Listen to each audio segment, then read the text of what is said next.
Welcome to BodyBags. I'm your Thursday reviewer, Chris, from Chris B Movies. You know my name is Chris, and you know I love B movies. So now Vudu has a special thing called Theater at Home, where anything that was shown in the theaters, you can now watch on Vudu, and you can pay to rent and pay to buy as well. This movie was not for sale, but we were able to rent it last night and watch it right in our home, and it's called The Invisible Man. It's a film from 2020, written and directed by Lee Winnell, stars Elizabeth Moss, who was fantastic in the film. And I'm going to give you a little synopsis of the film. It starts off with a very, very, very tense scene, which I thought was a great way to start the film off. So Cecilia is in bed with what we know later to be her husband, Adrian. We find out that he was a very gifted scientist. Came up with some breakthrough experiments. And he was also very abusive, controlling, psychologically abusive, and obviously physically abusive towards Cecilia. And so Cecilia is in bed with him, and he's completely knocked out. He's sleeping because she basically drugged him in preparation for her big attempt to just break away from the relationship and go to a place where he can never find her. So she's getting up nice and slowly when she finds the right time. She's going through the house, shutting off all the alarms because he's a very controlling man and, like I say, very abusive. And so she's shutting everything down, and looks like she had really planned on this for quite a while.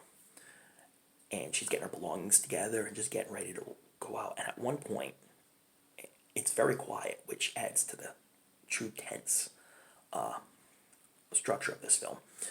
She kicks a dog bowl, and at that point, we're watching like, oh my god, he's gonna wake up. But he doesn't. So she finally gets out of the house, goes to the garage area, and now the dog's waiting there. So she's debating whether to take the dog or not, with her. So she decides to, obviously unhook the dog from the leash and now take the dog with her. But at that point, the dog bumps into the car. The alarm goes off, makes a lot of noise, and now she's running. So there's this big wall, so she has to throw a bag over and climb the wall and jump over the wall. And she's struggling climbing the wall, and we're all like, oh, hurry up, hurry up. So she's running through the woods, and she keeps looking behind her. And like I say, Elizabeth Moss plays this to perfection. She finally gets to the street area where a car's coming by. So she jumps into the car, and it's her sister, Emily, going to take her away into an undisclosed place where, like I say, Adrian will never find her. So as soon as she gets in the car, she's like, we need to go now. And the sister's like, why don't you tell me, like, what's going on? She's like, go. And at that point, Adrian has run through the woods. He sees her in the car, and he's like, why are you doing this? Come back. And he punches the window completely off and now starts grabbing at her. And so the car takes off, and he's just thinking, why are you doing this? Why are you doing this? So finally, she's now at her new place of residence, and she's living with the Lanier household. And James, who lives with his daughter, single parent. We never really find out what happened to his wife during the course of the film. But he has a daughter, Sydney, and basically now Cecilia is living with them. And Aldous Hodge, who plays James Lanier, he plays he's a police officer, so she's being protected. And he's a daddy to Cecilia and his actual daughter, Sydney, who's planning to go to college, but they really don't have the funds to send her. So Cecilia has a lot of mental health issues. She basically stays in the house, is afraid to walk out the door, even to get the mail.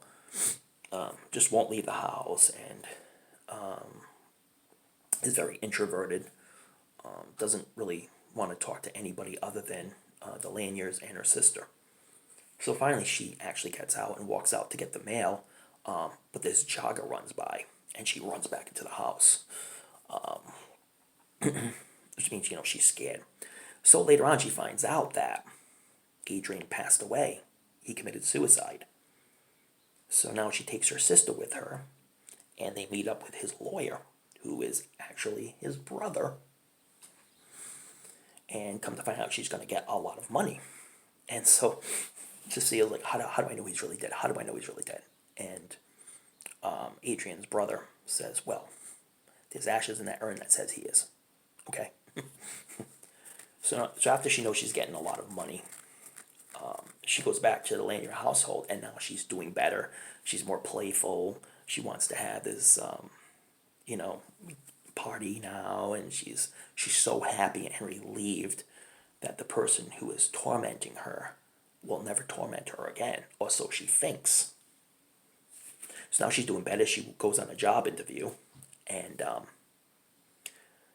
because of her mental health issues and her post traumatic stress disorder, she actually faints and goes to the hospital. So now, while things seem to be getting better, unfortunately, she still has the mental health issues.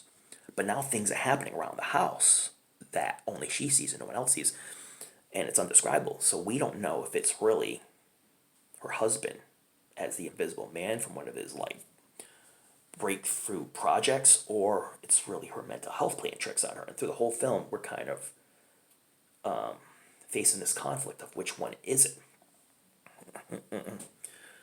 And now, whoever this is, we think it's Adrian, obviously, but he's setting her up. So at one point, someone very close to her at a restaurant gets killed. Actually, then you see the knife in there, and her throat gets slashed. And then the knife goes right into Cecilia's hands. So now you feel like, is this really in her head, or is Adrian as the Invisible Man doing this and setting her up? So the film is very tense. But she's set up now as a murderer. And again, she's the only one who's seeing all this going on. And how can she explain that there's this invisible person tormenting her? Throughout the course of the film, we finally find out what exactly is going on. And that, well, she may not be the one that's responsible for murder. And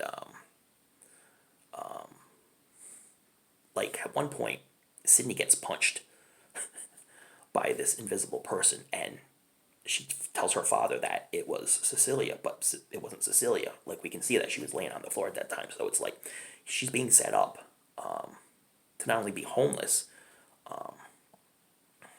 but to also now be a murderer.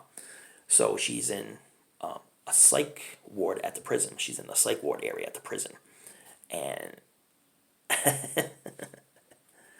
and now the invisible person is basically in there with her, just tormenting her in there.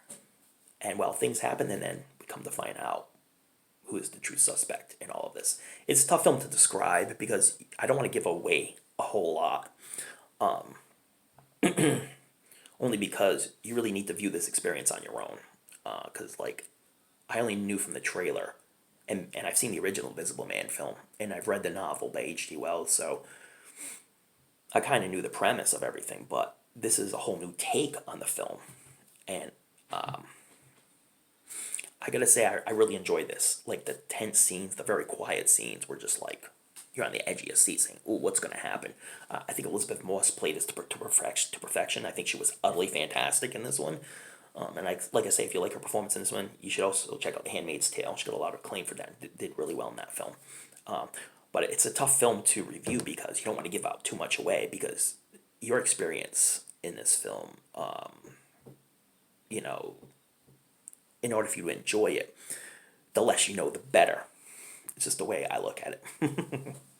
But, the acting was great in this film. I thought, the film does go over a little over 2 hours, and it never welcomes its stay. It builds to something huge, and then at the end you find out what really is going on.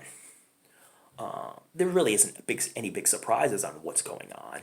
You kind of know from the beginning what is going on, but then at some point in the middle of the film, you're like, is this her mental health playing tricks on her, or is this really the Invisible Man? And we find a lot more about Adrian's brother, his attorney, that he's also might be in on all of this. So like I say, a lot of tense scenes. There's scenes where you're looking at it, like, how the hell is she ever going to get away with this? How is she ever going to prove to the world that it's not her that's doing all this? So you have all that going in.